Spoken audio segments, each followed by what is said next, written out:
اعوذ باللہ من الشیطان الرجیم بسم اللہ الرحمن الرحیم ان عدۃ الشہور عند اللہ 12 شہرا فی کتاب اللہ یوم خلق السماوات والارض منها 4 حرم۔ یہ قرآن کریم کی آیت ہے جو سال کے 12 مہینوں میں سے 4 مہینوں کی عظمت کی نشاندہی کر رہی ہے۔ آج اس وقت کو 3 طرح کی فضیلتیں حاصل ہیں۔ ایک تو رجب کے مہینے ہونے کی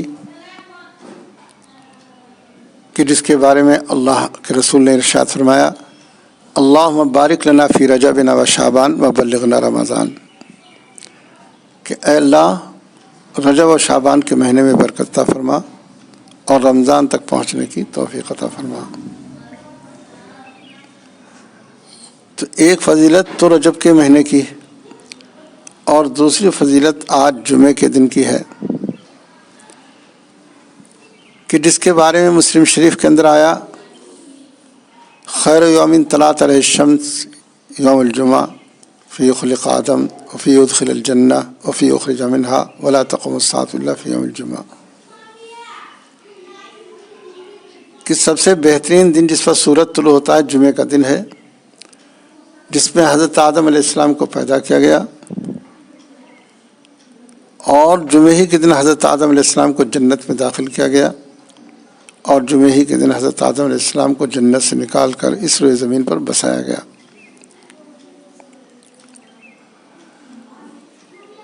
اور قیامت بھی جمعے کے دن قائم ہوگی۔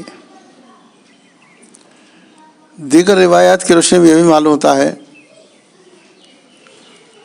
کہ جنت میں اہل ایمان کو اللہ کا دیدار جمعے کے دن ہوا کرے گا۔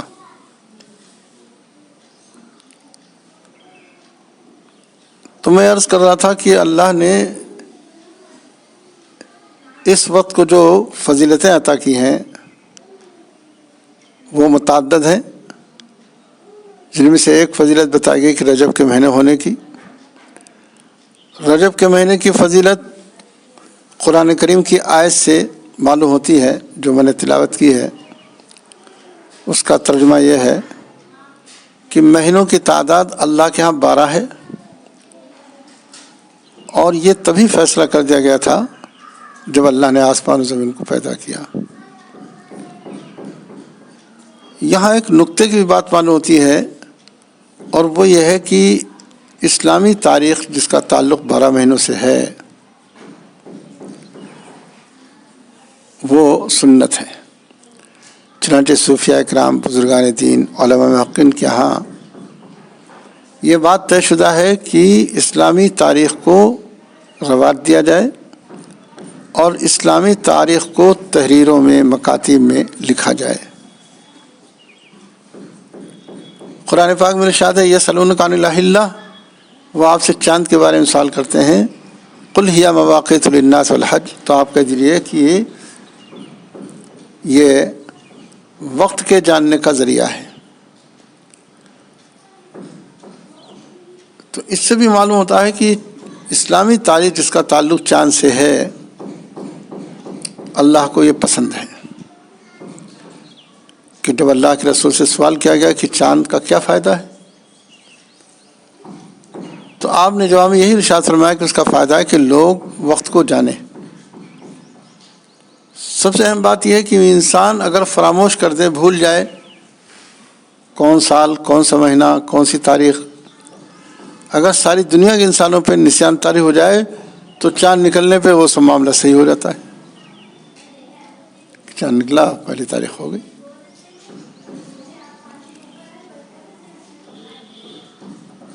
دوسری فضیلت میں نے عرض کیا تھا کہ آج جمعے کا دن ہے، اور جمعے کے دن کو بھی اللہ نے 7 دنوں میں سب سے زیادہ فضیلت کا حامل بنایا ہے۔ کہ جمعے کے دن میں 1 ساعت 1 گھنٹہ ایسا آتا ہے کہ جس میں دعائیں قبول ہوتی ہیں۔